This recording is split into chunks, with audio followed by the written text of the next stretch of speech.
3, 2, 1. An actor praises me and gets destroyed for it. President Trump suffers through Putin fallout. And should Americans defend Montenegro? I'm Ben Shapiro. This is The Ben Shapiro Show.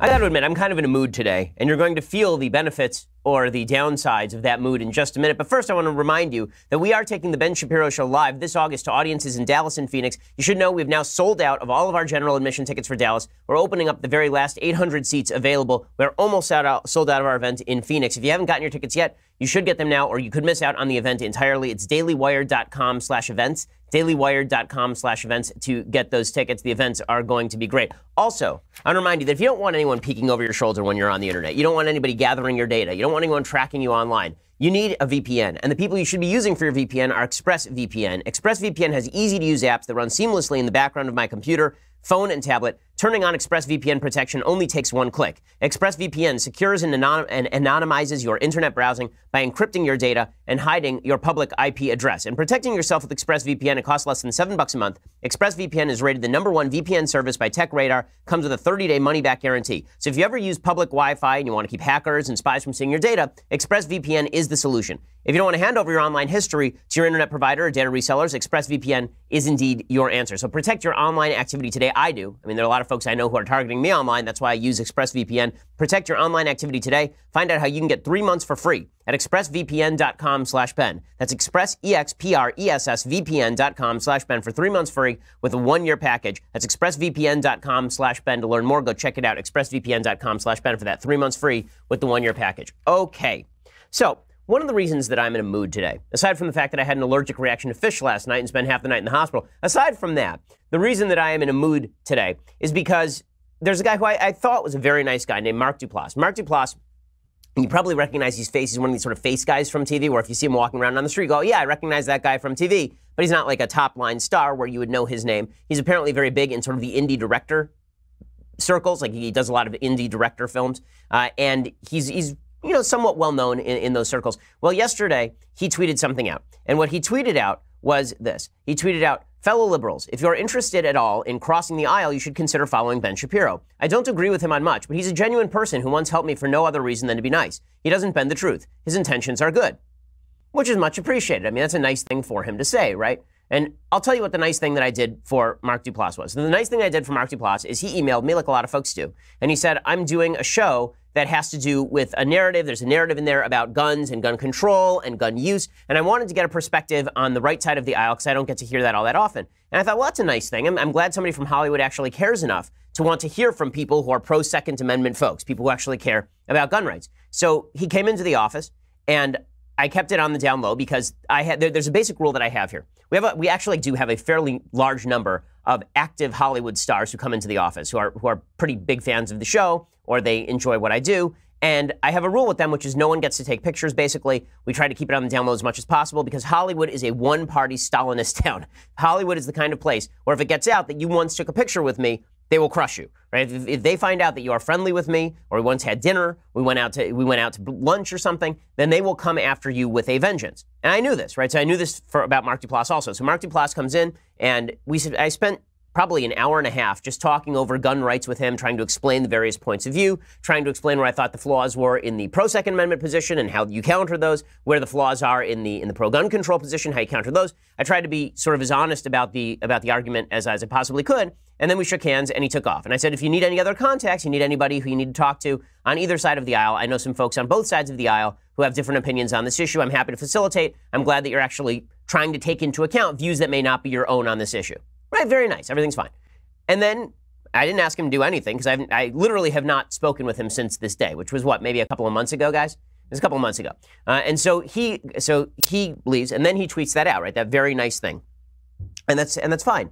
And then he gets ratioed. So being ratioed on Twitter is where you get more comments than retweets on the message, more comments than likes on the message. People on the left start bringing up tweets out of context from 10 years ago. They start picking up columns I wrote when I was 19 that I disowned when I was 27. And they start trying to show him that the person who he had just endorsed as a genuine fellow is actually an evil, racist, sexist bigot, an evil, terrible, terrible person. And they start ratioing him, right? They start targeting him for saying a nice thing about me. And remember, that original tweet didn't say he endorses my political point of view. It doesn't say that he agrees with nearly anything that I have to say. It just says that I'm a nice, genuine person. That's it. Okay, which is really, really innocuous stuff. But no one expects the Spanish Inquisition. And so they showed up and they started going after Mark. And Mark, predictably enough, deleted the tweet, which is his prerogative. That's his prerogative. I didn't ask him to tweet it. I didn't ask him to delete it. That's all fine and dandy. And so I texted him and I just said, listen, dude, I understand you're in Hollywood. I get why you felt you had to delete the tweet. You know, I'm no hard feelings. Like, I totally get it. It happens in Hollywood all the time. I appreciate the original sentiment of the tweet. Okay, this morning, Mark Duplass puts out an actual apology for his original tweet. So after all of this happens, he actually apologizes for the original tweet. And not only does he apologize, he now suggests that I, in fact, endorse hatred, racism, homophobia, xenophobia, or another form of intolerance. Here's his entire response. Quote, so that tweet was a disaster on many levels. A disaster. I mean, like a tsunami or an earthquake. That tweet was a disaster. Tweeting that I was a nice guy who was genuine and I tried to be honest about the issues. That was a disaster on many levels. Not just one level, many levels. Like all the way down to Dante's seventh circle of hell. It's a disaster on every level. He says, so that tweet was a disaster on many levels. I want to be clear that I in no way endorse hatred, racism, homophobia, xenophobia, or any other such form of intolerance. Right, because neither do I.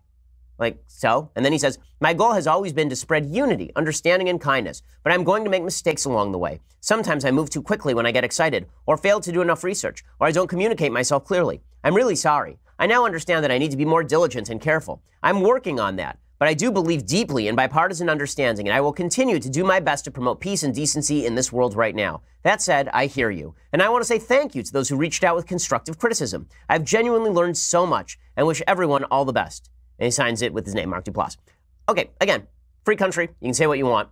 I'm not even going to go into critiquing whether I think that he did the right thing here, because I think that it's obvious from what I'm saying that I think that this is a mistake, a strategic mistake. That if you're trying to reach across the aisle and you get criticism for reaching across the aisle, maybe it's the people doing the critiquing who are the problem.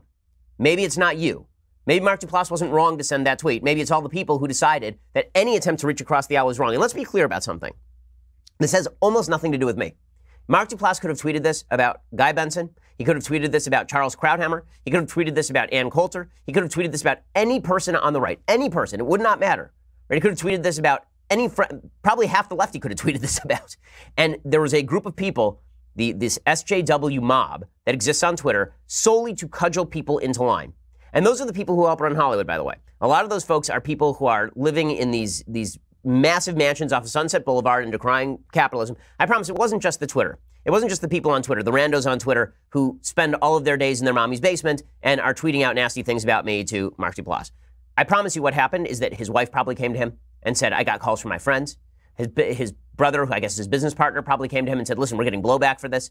Other directors with whom he is friends, I'm sure, came out and said, why would you possibly have done this? My favorite along these lines, by the way, was Tom Arnold. So Tom Arnold, to be clear, is another person we've been nice to here at this office. Tom Arnold came in and actually did a show with Michael Knowles, and we were kind enough to let him in with his camera crew into the office. And here's what he tweeted out. Now remember, I said nothing publicly about anything Duplass said here. Nothing. Until he actually put out that statement, at which point I just said, it's sad that this is what the discourse has come to. Here's what Tom Arnold, a crazy person, tweeted this morning.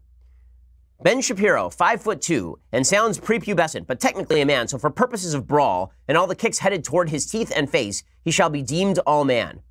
And this is after Tom Arnold had suggested, how dare I exist, because Mark Duplass got in trouble for having texted or tweeted something about me.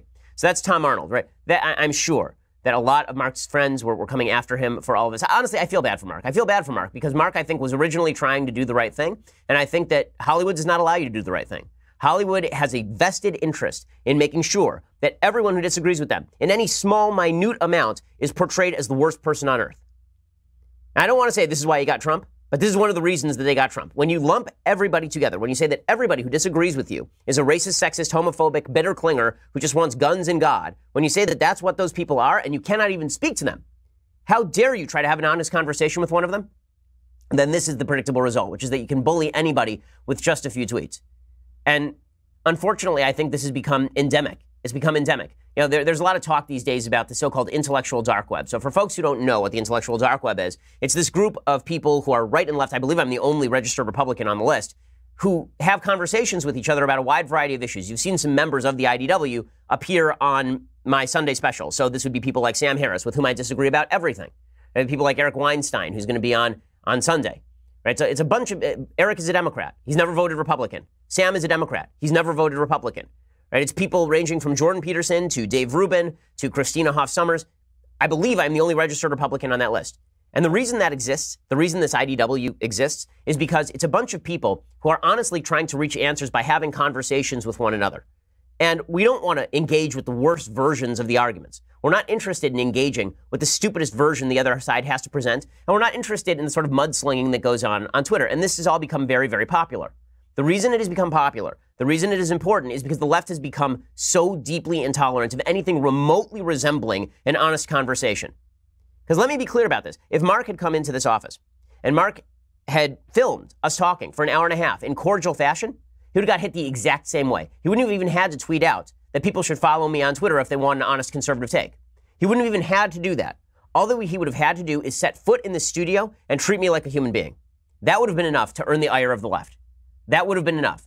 How do I know? Because when Bill Maher had me on his show and treated me like a human being, and by the way, it was pretty far left when he talked about Trump and Russia, he got blowback from the left for even having me on. Because that's how this works now. The goal here is to shut that Overton window tight, to make sure that no one who exists outside that Overton window, that area of authentic, decent discourse, that no one outside that area of accepted opinion, that area of accepted left-wing opinion is allowed to talk or have a conversation with one another. And if you had a problem with something I've said in the past, I have a great solution for this. Why don't you ask me about it? Because it turns out that if you did half a second of research, you would realize that people change their opinions over time, that people make mistakes. You might realize that you're misconstruing something someone said. Normally that's happening on purpose. Instead, it's a lot easier to run for the safe space and pretend that everyone who disagrees with you, and that's the real problem here, is that in the end, I'm sure Mark and I disagree on all these issues, and that really is the problem. Because if I were on the left, I don't think that Mark, number one, would have gotten the blowback, and number two, I doubt that he would have apologized because Hollywood doesn't care. Right? You can be friends with Tom Arnold. Right? You can openly endorse Tom Arnold, who's a legit crazy person, and that's totally fine. But if you endorse anybody who disagrees with you, then you must be taken out to the woodshed and caned. Okay, I have a little bit more on this. First, I want to talk about weight loss. So everything that we have been taught about weight loss is actually making us unhealthy. The supplements that we actually use when we are losing weight very often are packed with sugar and artificial ingredients and processed foods. Well, if you're looking for healthy supplements that are packed with nutrients that promote weight loss, you need to look at 310 Nutrition. 310 Nutrition is the brand you can trust to help you lose weight and live out a healthy lifestyle with the help of a variety of terrific products. 310 Nutrition is the maker of the 310 Meal Replacement Shake that's packed with top-quality plant-based proteins, vitamins, minerals, superfoods, probiotics. 310 Lemonade and Water Enhancer is great for people who don't like to drink water because water doesn't taste like anything. Instead, 310 Lemonade helps make water taste better. There are a bunch of people in the office. I know Senya's been using 310 Nutrition. She says it's just awesome and that all of the food tastes great and has been a real aid in weight loss. Join the 310 Nutrition community for free by going to 310family.com. That's 310family.com. And in addition to the great community of people you'll be joining, 310 Nutrition is offering my listeners their 310 Starter Nutrition Kit for just $14. You'll receive an assortment of 310 meal replacement shakes, a meal plan ebook, e-card, a gift card, and many other products. Don't miss out on the great offer and join the free community. Joining 310 Nutrition is a great way to engage with thousands of like-minded individuals who are trying to lose weight and become healthier and doing it in the healthiest possible way. Check it out, 310family.com. That's 310family.com, 310family.com. Great products and you'll really enjoy it and it'll help you be a healthier human being. Okay, so here is the real question. Is it good for the left to continually cave to this mob? My answer is it is not good for the left. It's probably good for the right that the left continually caves to this mob. Here's the truth in pure partisan breakdown. The more the left caves to its most extreme radicals and says we're not going to have a conversation across the other side of the aisle, the more they are likely to engage in an echo chamber where they move further and further and further to the left. And that is further and further and further away from the American people. The way that you end up in an intersectional bubble of your own making, where you're not allowed to talk about politics unless you have the right skin color or the right background or the right ethnicity. The way you end up in that bubble is by excising everyone who doesn't count in your little group. And again, this is the way that it works in Hollywood. Hollywood morality has now been expanded out across America, but it is particularly predominant in Hollywood. You know, my business partner, Jeremy Boring, he was the executive director of the least secret organization in the history of man was on the front page of the New York Times. That organization was called Friends of Abe. Friends of Abe was a group of literally thousands upon thousands of Hollywood conservatives, grips, writers, producers, actors, directors. And they all had to be part of a secret group because they know what kind of blowback you face for even saying that you voted for George W. Bush, or you didn't oppose the war in Iraq, or you thought about voting for Donald Trump. Right? That kind of stuff gets you excised in Hollywood. It gets you destroyed. I wrote an entire book on this, right? I wrote a book called Primetime Propaganda, all about leftist bias in Hollywood, in which a bunch of top-name Hollywood producers admitted openly to me, on tape, that they discriminated against conservatives in their work. So I understand what Mark Duplass was going up against here. I understand it better than anybody. I literally wrote the book on it. I wrote a 400-page book on it. I get it. All I can say is that that mentality has now extended out across America. Unfortunately, I think it exists for some folks on the right side of the aisle as well. I think there's a small sliver of the right that says that if you talk with somebody across the aisle, then that is to be condemned in the worst possible fashion. But it's certainly not as extreme. It is a mainstream thing on the left now. It's a mainstream thing. You cannot find a single conservative, outside of maybe David Frum, who's no longer conservative. You can't find a single conservative the left thinks it's okay to talk to. The only ones they'll let you talk to are Max Boot and David Frum, because Max Boot has decided you should vote Democrat, and so has David Frum. And maybe George Will now, because George Will says you should vote Democrat. There's not a single person in America who says vote Republican that the left would not have attacked with equal vigor over an actor saying that you maybe ought to follow my stuff. It really is amazing. And the lack of knowledge is pretty amazing, too. James Gunn, who's the director of Guardians of the Galaxy and Guardians of the Galaxy 2, got into the act. He said that it was wrong that Duplass had been attacked. And then he said, but I would never tell anyone to follow Ben Shapiro. I wouldn't tell his own mother to follow him. He's a bleep hole. And it's like, you don't know anything about me, dude, but I understand you have to virtue signal for your friends so you feel better at the cocktail parties. Okay, so this is the way the left has decided to operate. And unfortunately, it is having some broader implications for not governmental-oriented free speech, but for the attitude of free speech that we have in the country. So the latest example of this is Mark Zuckerberg is now under serious fire because he has defended the rights of Facebook users to publish Holocaust denial posts. He said he didn't think that they're intentionally getting it wrong. This is according to The Guardian, which means it's a biased source to the left. In an interview with Recode published on Wednesday, the CEO also explained Facebook's decision to allow the far-right conspiracy theory website InfoWars to continue using the platform, saying the social network would, quote, try to reduce the distribution of that content but would not censor the page. Zuckerberg's comments came the same day Facebook announced a new policy pledging to remove misinformation used to incite physical harm. And people jumped all over Zuckerberg for this. Now, am I an InfoWars fan? If you didn't get from my myriad impersonations of Alex Jones, turning the frogs gay, the answer is no. I am not an InfoWars fan. And Alex Jones is not my fan. Last time he talked about me on his show, I believe he said that Satan should get behind him and that I was actually an atheist sent to convert the Christians. Congratulations, guys. You've been suckered. But when all of this happened, here's my view. Facebook is a platform. Facebook is not actually a publisher. And that means that it's not Facebook's job to prevent any sort of speech except for speech that is open incitement to violence. But the left believes that anything bad ought to be shut down. Now, they actually believe that when it comes to publishers like Facebook, they should be shut down by the government. The government should actually intervene and violate free speech laws and shut down hate speech, right? This is what the left believes. But even in normal everyday conversation, the idea is that stuff that's not nearly as extreme as InfoWars or nearly as extreme as Holocaust denial, that stuff should not be allowed into the public debate. Here's the thing. I think there are three categories. There's speech that is allowed, which I think is nearly everything. There is speech that is good, which I think is not very much. And then there's speech that is reasonable to debate with. And that's a broader group, right? So you have the smallest circle, which is the speech I agree with and like. And then there's the broader circle, which is speech that I don't agree with, don't necessarily like it all that much, but I think is worthy of engagement. And then there's this broad circle, which is speech that should be allowed, some of which I think is just vile and disgusting. Okay, for the left, what the left has done is they have now collapsed a couple of these circles into themselves. So that first circle, which is stuff that I like and that I agree with, that circle has become the second circle, stuff that I'm willing to engage with. Right? The only stuff they're willing to engage with is stuff they agree with.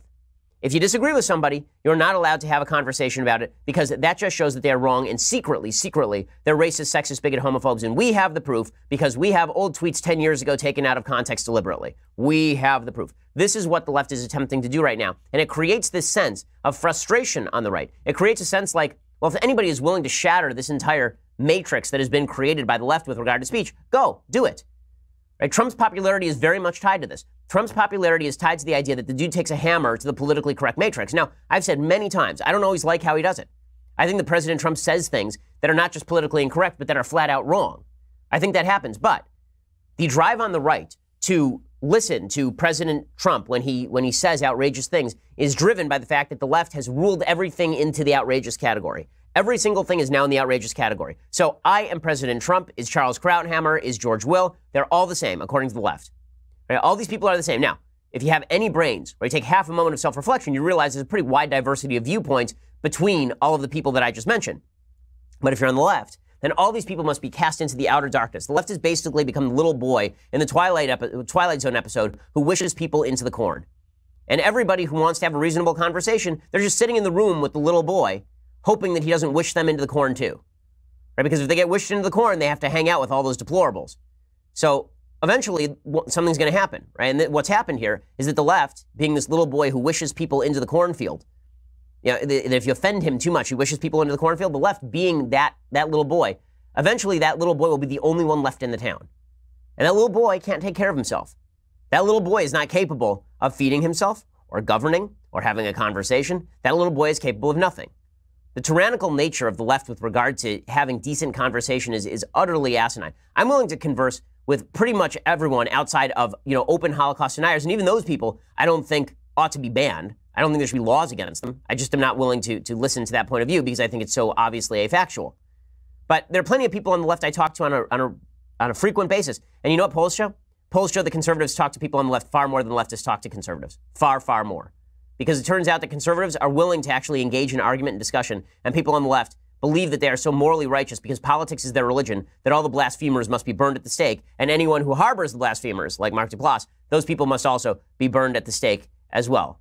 Just really, really delightful, folks. Really delightful, folks. Okay, so in just a second, I want to get to President Trump, who continues to get himself in hot water over Vladimir Putin and Russia. First, let's talk about your sleep quality. So, you didn't sleep well last night. I know you didn't, right? You're sitting there right now, and your eyes are closing, and you're thinking, oh, God, I'm so glad I have this podcast to listen to. Otherwise, my head would hit this keyboard where I am at work. Well, that is why you need Helix Sleep, because working with the world's leading sleep experts, Helix Sleep has developed a mattress that is customized to your specific height, weight, and sleep preferences so you can have the best sleep of your life at an unbeatable price. So here's how it works. Go to helixsleep.com, fill out their 2-minute sleep quiz. They'll design your custom mattress. They can even customize each side for you and a partner. In 2018, Helix Sleep has taken customized sleep to the next level with the Helix Pillow. The all-new pillows are fully adjustable so you can achieve perfect comfort regardless of sleep position or body type. Helix Sleep has thousands of 5-star reviews, plus you get 100 nights to try them out. Personally, I was so impressed with my Helix Sleep mattress that I actually gave a gift to my sister for her wedding. I gave this mattress to my sister as a wedding present. She was able to go through the process on the website and get a customized mattress that worked for her and for her husband.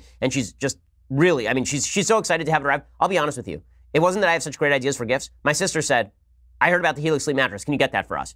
And that's how she ended up with the Helix Sleep mattress. It's really great. HelixSleep.com/Ben. You get up to $125 toward your mattress order. That's HelixSleep.com/Ben for up to $125 toward that mattress order again. HelixSleep.com/Ben. Okay, so meanwhile, more hubbub breaking out over President Trump and his meeting with Vladimir Putin. President Trump tweeted this morning that he thinks that there should be a second meeting with Vladimir Putin, which made his entire national security team shudder to their core. The polls show that Republicans are pretty much okay with Trump's meeting with Putin, which is not a real surprise because Republicans take every poll question on President Trump as a referendum on Trump as a whole.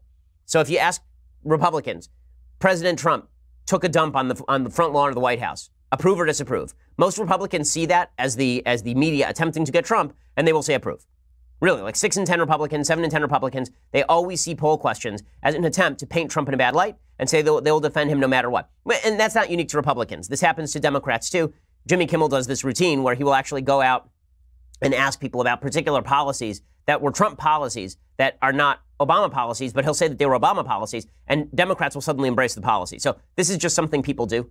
As a general rule, people tend to fall toward confirmation bias, and they tend to fall toward this kind of tribal siding with particular political figures. But suffice it to say, Trump's move on Monday with Russia was not popular across the country. 60% of Americans did not like his press conference with Vladimir Putin. And now there's a new report out from the New York Times that is not particularly good for the president of the United States, because Trump has basically been suggesting for a while that he doesn't believe his intelligence community when it comes to their assessment, all 17 intelligence agencies, that the Russians were trying to monkey with our election, right, through information breaches and hacks and release of that information. Trump, apparently, according to the New York Times, was told 2 weeks before his inauguration that there was classified intelligence, highly classified intelligence, indicating that Putin had personally ordered complex cyber attacks to sway the 2016 American election. The evidence included texts and emails from Russian military officers and information gleaned from a top-secret source close to Mr. Putin, who had described to the CIA how the Kremlin decided to execute its campaign of hacking and disinformation.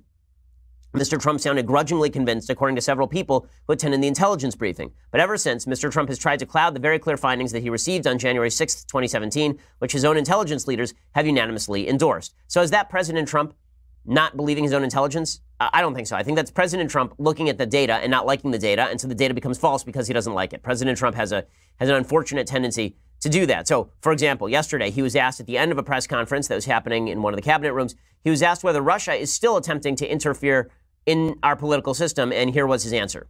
Is Russia still targeting the U.S., Mr. President? Let's go. Make your way out. No, you don't believe that to be the case? Let's go. We're doing very well, probably as well as anybody has ever done with Russia. Okay, so he went on to talk about all the harsh measures he's taken against Russia, and a lot of that is true. But when he says no, now the White House says he wasn't saying no to something else. People in the room say that's not true. Assume for a second that he said no, that Russia was not monkeying is not monkeying now with the election. That obviously is counter what his intelligence officials are saying, as in right now. So here's FBI Director Chris Wray explaining, no, actually, the Russians are sort of attempting to meddle. The intelligence community's assessment has not changed. My view has not changed, which is that Russia attempted to interfere with the last election, and that it continues to engage in malign influence operations to this day. Okay, and that, of course, is I think, the general consensus of the intelligence community. DNI Coates, the director of national intelligence, Dan Coates, he said 3 days before Trump said that Russia wasn't monkeying with us, that the lights are now blinking red when it comes to cybersecurity threats directly from Russia. It was in the months prior to September 2001 when, according to then CIA Director George Tenet, the system was blinking red. And here we are 2 decades. Keep going, sorry. Nearly 2 decades later, and I'm here to say the warning lights are blinking red. Okay, so the White House tried to walk this back a little bit. Sarah Huckabee Sanders came out. She said Trump wasn't denying Russian interference. That's fine. You know, I'm glad that she said that. Now, President Trump himself on CBS says that he holds Putin directly responsible for the meddling. This is the sort of language that you need consistently from the president of the United States. This is good Trump, right? We've seen some bad Trump. Here's some good Trump on CBS Evening News last night. You haven't condemned Putin specifically. Do you hold him personally responsible? Well, I would, because he's in charge of the country, just like I consider myself to be responsible for things that happen in this country. So certainly, as the leader of a country, you would have to hold him responsible, yes. Okay, so that is exactly the right answer, and I would hope that President Trump would continue to say that over and over and over, because the reality is that Putin, according to the intelligence community, and they have better information than I do or you do, right, is saying that the Russians were attempting to interfere in the election, not necessarily to make Trump win per se, but to ensure that President Trump and Hillary Clinton were locked in this acrimonious debate over Russia specifically. Like, that's what Putin wants. Putin wants us yelling at each other, and he's sure got it. You know, if President Trump can, I think a lot of this is just an ego problem. I think that if President Trump could just say, listen, I didn't collude with Russia. Russia did attempt to intervene in the election. There's no evidence that swung the election finale, that the outcome of the election was not based on Russian interference, but we don't want Russia screwing with us. If he had said that, I'm on board. That's exactly right. That's exactly right from all the evidence that I can see. Instead, he continues to signal, and his administration continues to signal, confusion over what are fairly clear issues, right? There are only a couple of issues here. Did he collude? Yes or no? The answer, according to Trump, and I believe this, is no. Did Russia interfere in the election? The answer, according to all of our intelligence agencies, is yes. 1 and 2 don't have to be the same thing, right? You can say no to collusion and yes to interference. Not the same thing. And question 3, did that interference actually swing the election to Trump? And you can say, I don't see the evidence for that. That's fine with me as well. I think that Hillary Clinton lost that election. End of story.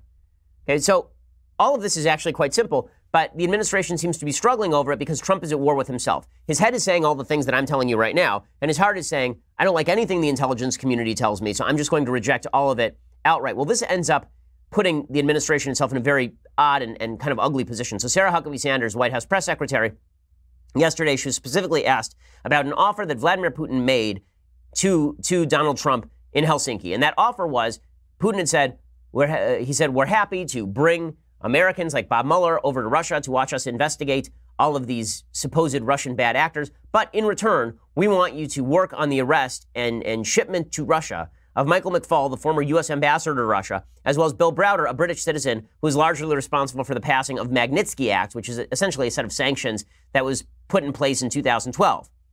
Okay, now the normal answer to that is no. Right? We have no evidence these people broke the law. if you want to provide evidence these people broke the law and have Interpol arrest them, you can try that. They've tried it with Bill Browder in Spain most recently. It failed. He was released. But even countenancing the idea that we are going to essentially trade American citizens like Michael McFaul, who had the temerity to pass a sanctions bill against Russia, for, like, basically we're going to take a political prisoner, ship him to Russia, to Putin, and in exchange we are going to receive back these 12 hackers. It's asinine, but Sarah Huckabee Sanders couldn't quite disown it yesterday. Here's what it looked like. The president's going to meet with his team, and we'll let you know when we have an announcement on that. For a second, is that a topic that came up in their conversation? Did President Putin raise this with President Trump? There was some conversation about it, but there wasn't a commitment made on behalf of the United States, and the president will work with his team, and we'll let you know if there's an announcement on that front. Okay, that is the wrong answer. The right answer is there was discussion, and Trump laughed at it. Right? Because we're not going to start arresting American citizens and sending them to Russia just because Vladimir Putin wants to, quote unquote, make an offer. And that's an absurdity. It's an absurdity. Now, do I think that Sarah Huckabee Sanders is actually going to be interested in shipping Bill Browder and Michael McFaul back to Russia? No, I don't think that at all. Do I think Trump is either? No. I think what happened here is there's a disconnect at the White House. And this is a real problem with how Trump governs. That disconnect is pretty simple. The disconnect is that President Trump usually comes to the right conclusion, but only on his own. If he feels that people are pushing him in a particular direction, he tends to push back against them. So the normal response by any press secretary, even not having asked the president, would have been, no, of course we wouldn't consider such a thing, knowing that they have the faith of the president and that the president would never consider such a thing. For Sarah Huckabee Sanders and other people in the White House, I think there's a tendency to say, we'll consider it, because they figure, okay, then they'll go back, they'll ask Trump will say no, and then they'll come back the next day and they'll say, of course, we're not going to do any of that. Right? I think this is actually more of a personality issue than an issues issue, but it does grant a certain amount of aid to Putin in his attempt to portray Trump as a lackey of his, and that's what Putin wants more than anything. Makes perfect sense that Ambassador McFaul under Obama, again, not a big fan of Ambassador McFaul, but he's not wrong here. He says that he is flabbergasted that the White House would not defend him against Putin. What I was totally flabbergasted by was that the White House would not defend me. I'm an American citizen. I worked for the government for 5 years, and it would have been so easy to bat it back. Okay, and that's right. I mean, and they should bat it back. Again, this is not a time for uncertainty. This is a time for looking strong in the face of Vladimir Putin's aggression. Otherwise, you might get more Vladimir Putin aggression. I'll talk a little bit more about that in just a second. First, I want to tell you about iTarget Pro. So according to Gallup, about 42% of all American households have a firearm, with about 3 in 5 receiving formal firearms training, which means that a very small percentage of Americans actually even know how to use their firearm properly. An even smaller percentage regularly practice with the weapon they would use in a self-defense situation because it's too expensive or you live too far from the gun range.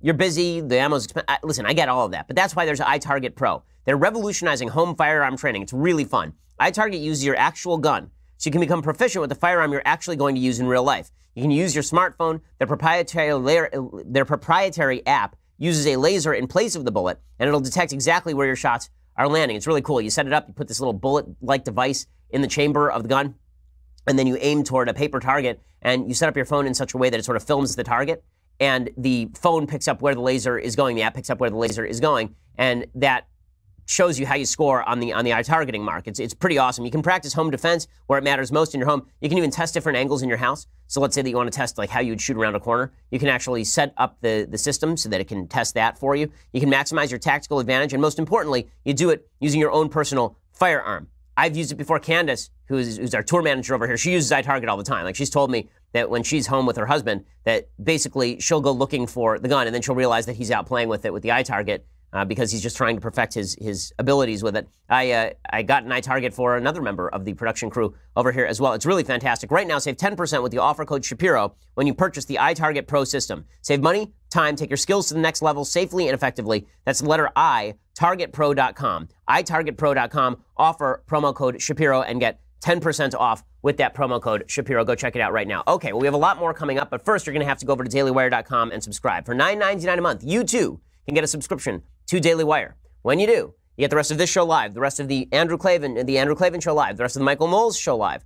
Lots and lots of good stuff comes to you. Plus, you get to be part of the mailbag, which we'll be doing tomorrow. Ask me questions when we have episodes of The Conversation. You get to ask questions. Let's be honest about this. I'm only going to answer your question if you pay me. I mean, that's basically how this works. So if you want to be a person who gets your questions answered and not one of the sad folks sending in questions that don't get answered, all you have to do is toss a little money at the Daily Wire, guys. Not that tough. $99 a year gets you the annual subscription, including this, the very greatest in beverage vessels, the leftist tears, hot or cold tumbler. Go check it out right now. And make sure also that you subscribe at YouTube and at iTunes. We have a great Sunday special coming up. It is with my good friend Eric Weinstein, who I like to talk with because he's across the aisle and is a Democrat, but we can have conversations because I'm not a jackhole. Okay, so go check that out and subscribe. We are the largest, fastest growing conservative podcast in the nation.